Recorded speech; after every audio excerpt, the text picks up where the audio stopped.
Donc on va faire une petite analyse du tir sur l'aspect biomécanique. On va essayer de regarder un petit peu ce qui se fait sur le haut niveau, sur des équipes féminines. Donc là on a pris un match de 2015 entre la France et l'Allemagne. Donc ce qui va nous intéresser, c'est de regarder un petit peu l'armée, la coordination avec le travail du bas du corps, l'amplitude gestuelle sur le tir, sur des différents types de tirs et différents postes. Donc là on a un tir à l'aile par exemple, donc avec voilà un joli décalage, une passe main gauche de l'arrière gauche, une prise de balle en mouvement de l'ailière qui va s'organiser sur deux appuis. Regardez donc le bras, on voit pas très bien parce que là on est sur un ralenti, le temps est divisé par 10. Donc déjà ce qu'on peut observer c'est que le bras va passer derrière le défenseur et non pas devant. Voilà. Dans le même temps où le bras va s'armer et monter, on va avoir une montée de la jambe droite qui va permettre de prendre de la hauteur. Le bras gauche va monter également pour suivre le mouvement et s'équilibrer. Et on voit qu'à partir de là, la joueuse va chercher à ouvrir le deuxième poteau. Voilà, elle a vraiment un temps de suspension qui est intéressant. Et au moment où la jambe va redescendre, elle va projeter le ballon au travers de la gardienne. Malheureusement, son coup de poignet ne lui permettra pas de ramener le ballon dans le cadre. Mais je trouvais cette image assez intéressante.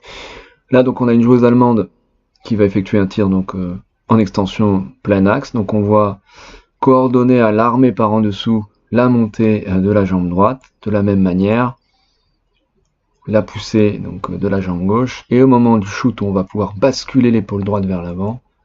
On libère la jambe droite. Voilà. Donc là, il y a un impact défensif qui la déséquilibre. Donc sur un tir à l'amble. Voilà, ce qui était intéressant sur ce tir, c'est de regarder un petit peu que même sur un shoot où on a peu de temps pour s'organiser à l'amble, mais on va chercher quand même à avoir un armé important. Voilà, je reviens un petit peu en arrière pour qu'on voit ça correctement.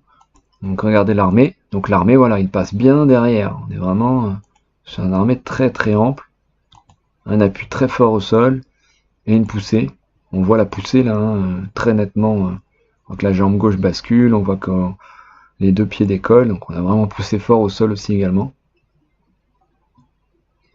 Pareil pour l'allemande, toujours à l'amble, où on voit l'amplitude gestuelle et la poussée, avec un peu plus de relâchement. Image intéressante, donc qui montre bien un petit peu ce qu'on veut illustrer sur cette vidéo. Donc regardez, Alison Pinault, donc la montée de la jambe droite simultanément à l'armée du bras droit qui passe derrière.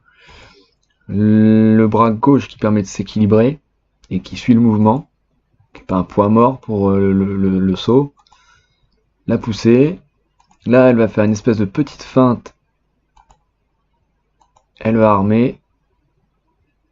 Et au moment où elle shoot, elle redescend la jambe droite. Voilà, pour marquer ce magnifique but.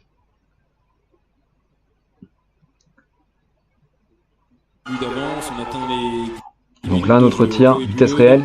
Alexandra Lacravère avec Noël Niambla et le voilà, Voilà. son premier but.